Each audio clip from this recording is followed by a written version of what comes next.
Hello mga ka-Fiday. So, client natin for today is Combi Bro. So, may kita niyo ma'am ay manipis. At makikita niyo dyan kung paano tayo na gagawa ng Combi Bro. So, panoorin niyo lang po.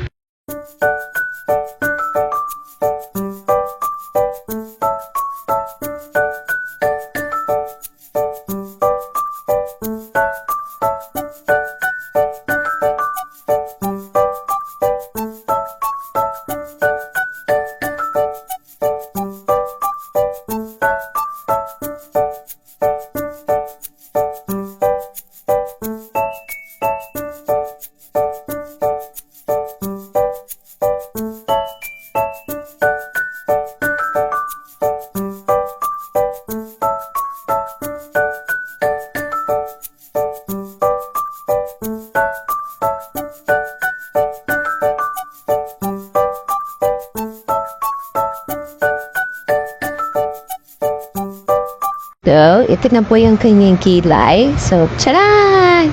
Nagpa-eyelash extension din si ma'am. So, classic lang. So, more on natural lang. Kita niyo lang po na para siyang naka-curler and mascara lang. So, yun lamang but maraming salamat. Bye! Follow na po kayo and like. Salamat.